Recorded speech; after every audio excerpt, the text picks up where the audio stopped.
Hi friends, இன்றைக்கி எது நீச்சல் என்னன்னு கேட்கலாமா? நான் சொல்கிறதுக்கு ரெடி. இன்றைக்கி அடுத்த 2 மருமகளை தான் இன்ட்ரோ பண்ணுறாங்க. அதில் நந்தினி இந்த மாதிரி டிவிஎஸில் உட்காந்துட்டு மசாலாலாம் விற்கிற மாதிரி அப்படின்னு சொல்லி காமிக்கிறாங்க. ஒரு ஷாப்பில் கூட போயிட்டு வாங்குகிறாங்க. இந்த மாதிரி கொடுக்கும்போது நல்லா இருக்கவங்க மசாலாலாம் அப்படின்னு சொல்லும்போது, நீங்கள் சொல்லுங்கள் நல்லா பாசிட்டிவாக இருக்குது, இந்த மாதிரியே என்கரேஜ் பண்ணுங்கள் அப்படின்னு கூட சொல்லிட்டு வரேன். அதுக்கப்புறமா ரேணுகா கிட்ட வந்து டான்ஸ்க்கு அப்புறம் வந்து வட்டிக்கு விடுவான் பொண்ணு வந்து கூட்டிகிட்டு வந்து விடுறான் டான்ஸ்க்காக, பரதநாட்டியத்துக்கு. அதுக்கப்புறமா எதாவது தெரியுமாம்மா அப்படின்னு கேட்குறாரு.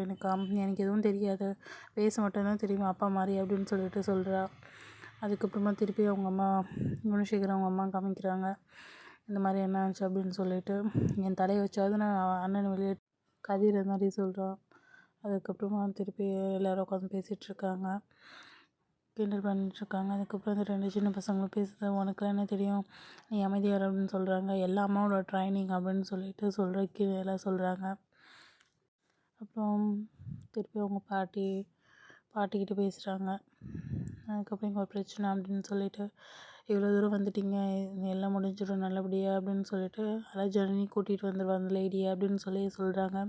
அதே மாதிரி ஜனனியும் அந்த லேடியை கூட்டிகிட்டு வந்துடுவா.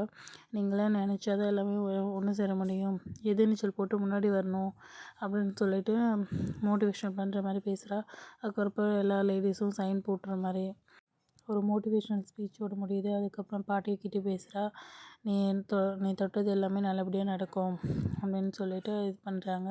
என்னோட எபிசோட் இப்படி தான் போச்சு. நம்மளோட சேனலை சப்ஸ்கிரைப் பண்ணிக்கோங்க. நாளைக்கு என்ன நீங்கள் பார்க்கலாம். பாய், டாட்டா.